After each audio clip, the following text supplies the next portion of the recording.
छुपाना भी नहीं आता, बताना भी नहीं आता, हमें तुमसे मोहब्बत है, जताना भी नहीं आता। नमस्कार, स्वागत है आपका हमारे इस YouTube चैनल पर। मैं मुनमुन श्रीवास्तव आपका हार्दिक अभिनंदन करता हूं। आप सभी को दशहरा की शुभकामनाएं।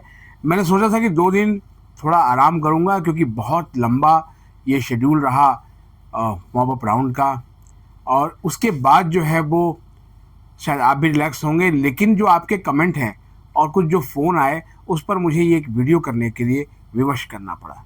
मैं मजबूर हुआ कि जो है वो इस वीडियो को किया जाए, क्योंकि आपके सवाल और कमेंट्स ऐसे हैं जो भावुक कर गए हैं। सर, मैं कॉलेज जाना चाहती थी लेकिन मुझे एडमिशन नहीं दिया। सर, बच्चों का भविष्य बर्बाद करके सब शांत बैठे हुए हैं। ये भी एक कमेंट है। एक कमेंट और भी बड़ा भावुक कर देने वाला है सर, कि अब क्या होगा सर, बर्बाद हो गया, जीवन ही बर्बाद हो गया, सब कुछ खत्म हो गया। देखिए, सब कुछ खत्म हुआ या नहीं हुआ उस पर बाद में आएंगे। फिलहाल जहाँ से शुरू किया था ना बात, वहीं आते हैं, क्योंकि ये एक ऐसा प्रोसेस इस बार रहा जिसके बारे में यही है कि आखिर क्या है, किस बात की पर्देदारी है। चिलमन से लगे बैठे हैं वो, ना सामने आते हैं ना साफ छुपते हैं। कितने एडमिशन हुए, ये सवाल पूछा जाना चाहिए। दिल्ली विश्वविद्यालय पब्लिक फंडेड यूनिवर्सिटी है और दिल्ली विश्वविद्यालय के वाइस चांसलर स्टूडेंट सेंट्रिक माने जाते हैं।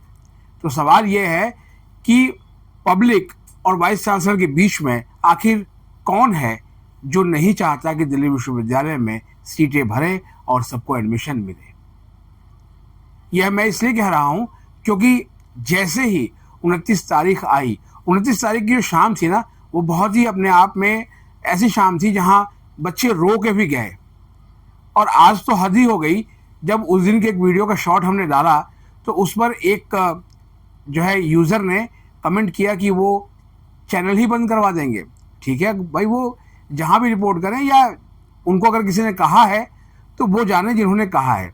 लेकिन एक बात मैं अभी भी दावे से कहूँगा और उंगली दिखा के कहूँगा कि ये चैनल स्टूडेंट का है, स्टूडेंट का है और स्टूडेंट का है, और स्टूडेंट के जो हित हैं वो इस चैनल पर जो है वो दिखाए जाएंगे। इसीलिए मुझे बहुत कड़े शब्दों में बोलना पड़ रहा है। या तो आप जो है वो बिल्कुल साफ बातें करिए, खरी बात करिए, क्योंकि दिल्ली विश्वविद्यालय अपने ट्रांसपेरेंसी के लिए जाना जाता रहा है। और मुझे फ़क्र है, बार बार मैं ये बात कहता हूँ कि मुझे फ़क्र है कि मैं उस दिल्ली विश्वविद्यालय का एलुमनी हूँ जो दिल्ली विश्वविद्यालय पूरी दुनिया में पहचान रखता है। आज जब ये सारी चीज़ें हो रही हैं तो मुझे कई लोगों ने आज फ़ोन किया सुबह से, ऐसे ऐसे एलुमनी ने फ़ोन किया कि आपको मैं क्या बताऊं, क्योंकि वो सभी ने कहा कि सर छोड़िए, जिक्र मत करिए, क्योंकि यकीन नहीं होता कि अब ये वो दिल्ली विश्वविद्यालय है जहां स्टूडेंट्स को भगाने का जो है काम ज़्यादा हो रहा है बजाय कि उसे एकोमोडेट करने का। ये बात मैं इसलिए कहूँगा कि जब ड्यू का ऑन द स्पॉट राउंड आया तो ये यूं ही नहीं आ गया। आपको याद होगा कि जब मैंने इस राउंड की शुरुआत जब होने वाली थी, तब मैंने एक लाइन कही थी जो हमारे पूर्वांचल में, मैं पूर्वांचल से आता हूँ, वहाँ बोला जाता है कि बिना मन के ब्याह कनपट्टी में सेनूर। यानी जब पसंद की लड़की से शादी ना हो रही हो तो फिर सिंदूर जो है वो मांग में ना पड़ के इधर उधर पड़ जाता है। और शायद यही जो है वो इस बार on the spot mop up round के साथ देखने को मिला। मेला तो खूब लगा, ठीक है, मेला पूरा ऐसा सजा कि बस आप समझिए कि उसकी पूरी धूम रही। लेकिन स्टॉल लगाए हुए कॉलेज के रिप्रेजेंटेटिव्स पहुंचे, लेकिन वो उसका नतीजा नहीं आया जिसके लिए इतना खर्च किया गया, जिसके लिए इतनी बड़ी व्यवस्था की गई। और जो है डीयू के vice chancellor professor Yogesh Singh एक इतिहास बना सकते थे, लेकिन वो इतिहास बनाते बनाते चूक गए।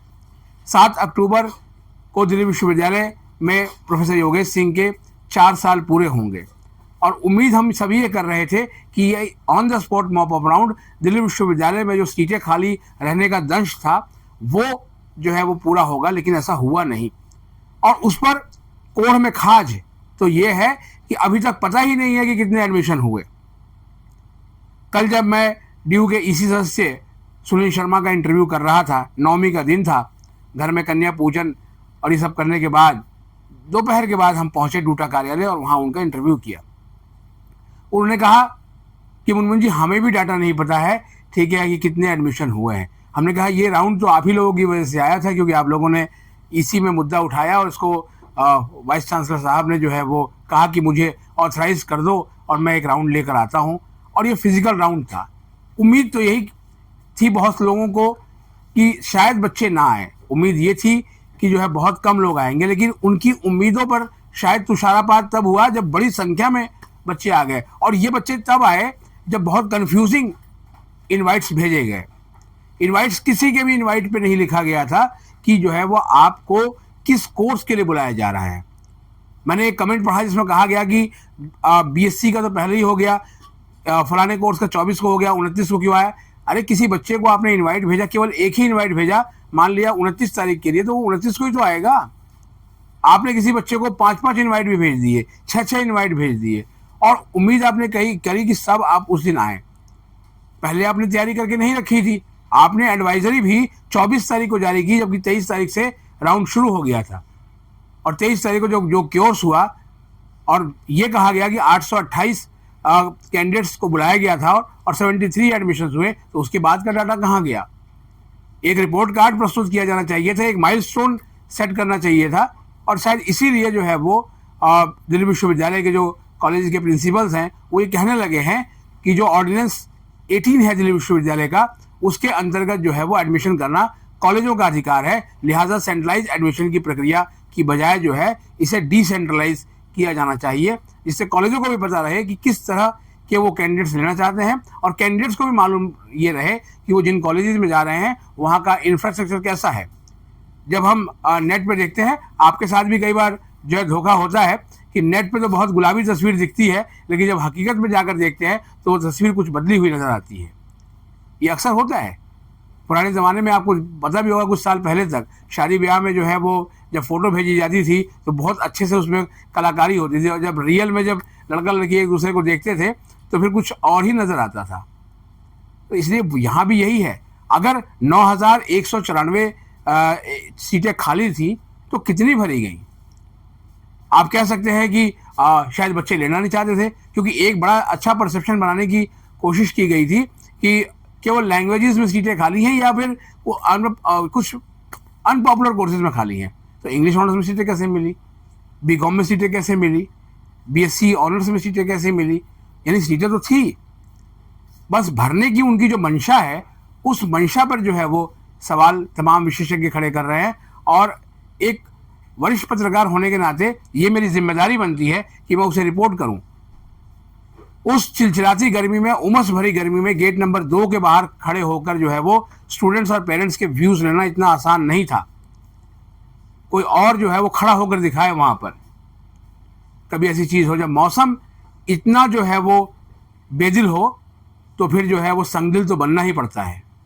और सबसे बड़ी बात यह है कि चिलमन से लगे बैठे हो। मैंने कहा ना सामने आते हैं ना साफ छुपते हैं। या तो सीधे बताइए कि हाँ आपके पास डेटा नहीं है या कहीं आपके पास चूक हुई है, बट डेटा को जल्द से जल्द आप रिलीज करें ना, क्योंकि दिल्ली विश्वविद्यालय में हर साल की ये कहानी हो गई है। और पहले जो ठीकरा है वो सीयूटी के सर फोड़ा जाता था, लेकिन उस समय भी विशेषज्ञ कहते थे और रिपोर्टिंग भी उस समय हमने की, और हमने बताया भी ये चीज़ की खामियां जो है सीयूटी में नहीं, खामियां सीएससीएस में है, कॉमन सीट एलोकेशन सिस्टम में है। आप सीट निकाल कर दे रहे हैं, स्टूडेंट को पसंद नहीं आ रही है तो वो सीट नहीं लेता है, या ले लेता है तो फिर विड्रॉ करता है। अब देखिए, ये एडमिशन प्रक्रिया जैसे ही पूरी हुई, 30 तारीख को इंतजार किया जा रहा था कि नोटिस आए, लेकिन 30 तारीख को वेबसाइट पर नोटिस कहीं पर नजर नहीं आ रहा था। वो नोटिस 1 तारीख की सुबह नजर आया, हालांकि उस पर जो है वो डेट 29 सितंबर की ही डली हुई है। उसमें कहा गया कि 30 सितंबर जो है वो आईटेप कोर्स को छोड़कर यूजी कोर्सेज के लिए एडमिशन का लास्ट डे है, और 10 अक्टूबर तक आप विड्रॉ कर सकते हैं। तो सवाल ये है कि ये सीटें जो कितनी भरी गई इसका तो कोई आइडिया ही नहीं है, लेकिन एक और भी चीज़ हो गई कि आप विड्रॉ करिए या उसके बाद भी सीटें खाली रहेंगी। यानी आप विड्रॉ कीजिए, दिल्ली विश्वविद्यालय को 1,000 रुपये दे दीजिए विड्रॉ फीस।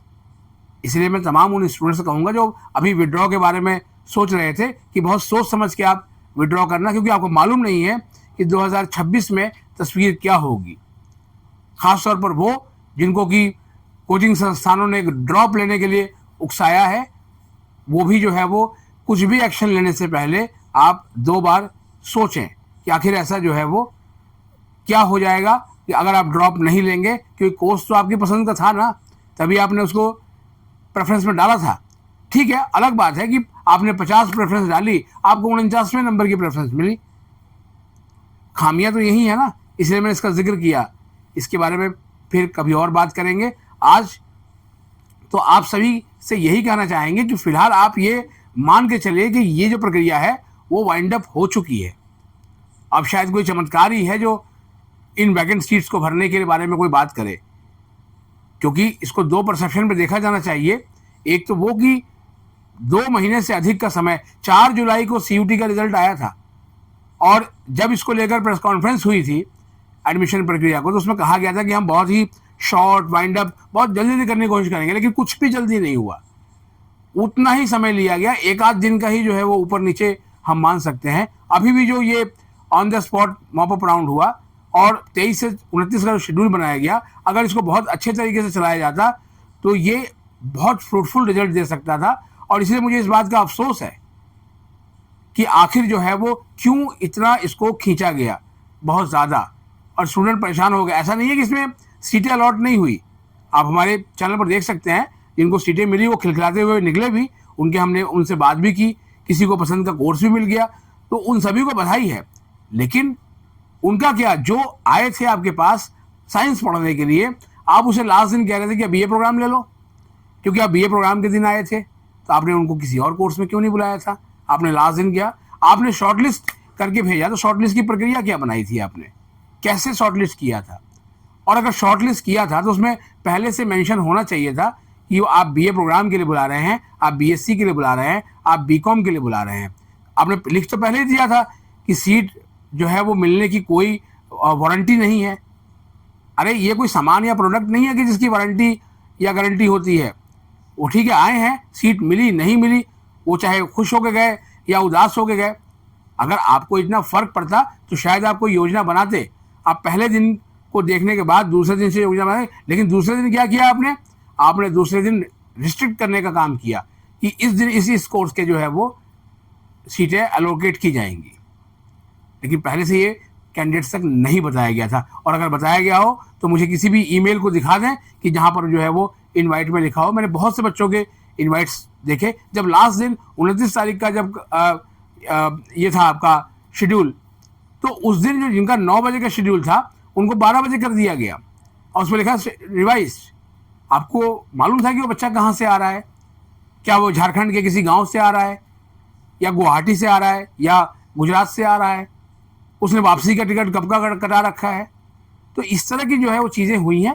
लेकिन फिलहाल तो हम यही कहेंगे दिल्ली विश्वविद्यालय के vice chancellor professor Yogesh Singh ji को कि देर अभी भी नहीं हुई है, दुर्घटना से देर भली, अभी भी वक्त है। ये किया जा सकता है कि कॉलेजेस को बोला जाए कि आप एक नोटिस अपने कॉलेजेस की जो है वो वेबसाइट पर डाल दें, और जो बच्चे उस कॉलेज के लिए इंटरेस्टेड हों वो वहीं पर अप्लाई कर दें, और एक तय समय पर वो जाएं और वो एडमिशन ले लें। जो इंटरेस्टेड होगा वही जाएगा। यही इस राउंड का जो है वो एक फ्रूटफुल रिजल्ट होगा। नहीं तो फिर बाकी राउंड्स की तरह ये भी जो है वो बिल्कुल समझ गए होंगे आप।